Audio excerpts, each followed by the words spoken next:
Thank you, Mr. Chairman. I thank the ranking member, and I thank the witnesses for appearing. Dear friends, as witnesses,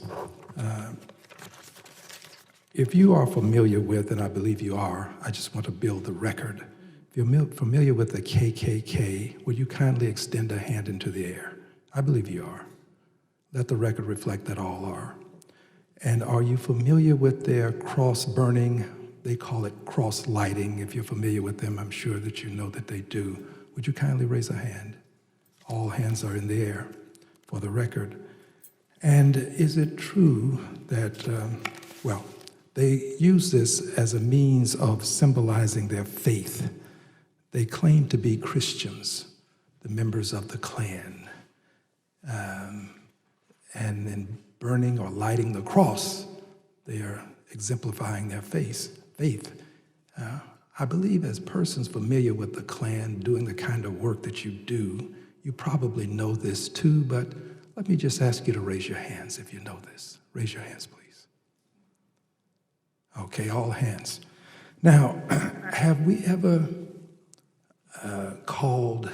have you any information wherein it has been widely said that when a Klansman commits an act of terrorism, that this was Christian terrorism? Has that ever been widely used, Christian terrorism? If the answer is no, do not raise a hand. No hands are up. So it has not been widely used. We do know that if persons of the Islamic faith commit an act of terrorism, there's a commonly used term, Islamic terrorism. Have you heard this term, Islamic terrorism? If so, would you raise your hand, please? All have raised their hands. I'm putting you through this exercise because it seems to me that there's a mindset that has to be dealt with. When white men calling themselves Christians commit acts of terrorism, we don't define it as such. We don't say Christian terrorism. But if a person who is of the Islamic faith does it, we connect the faith to the violence.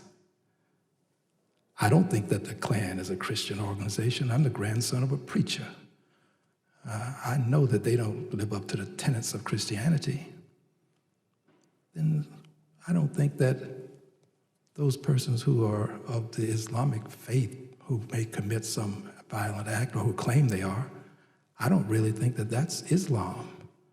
So I'm mentioning this to let you know that we have a problem in terms of our mindset that we have to deal with.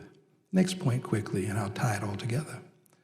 If I said there were some very fine people among the bigots, the racists, the Klansmen in Charlottesville, that there were some very fine people among them, would that be an appropriate thing for a member of Congress to say? If you think so, raise your hand.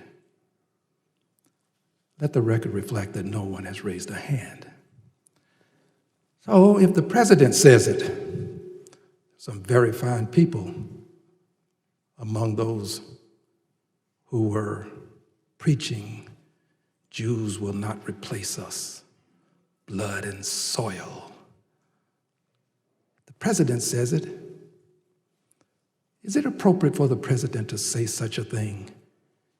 If you think that it is not appropriate, raise your hand. If you think it's not appropriate for the president to say what you just said would be inappropriate for a member of Congress to say.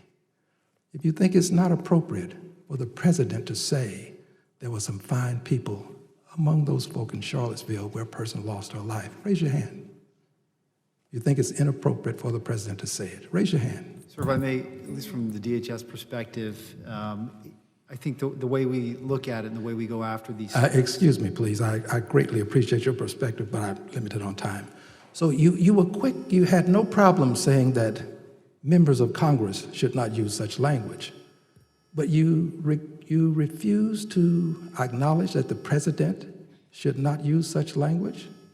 If I could just jump in. Yes, quickly, please. I would say for me personally, it's just not of my place as a career government official to comment on what either members of Congress or the president Well, you already choose did. to say. But too late now, see. Okay, well. You already did. You already said that it's inappropriate for members of Congress. But when it gets to the president. I don't think I commented one way or the other, but No, you did. You're on the record.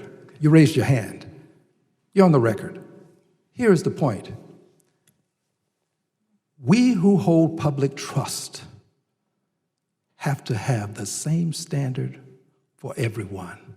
Same standard for the KKK that we have for persons who claim to be of the Islamic faith.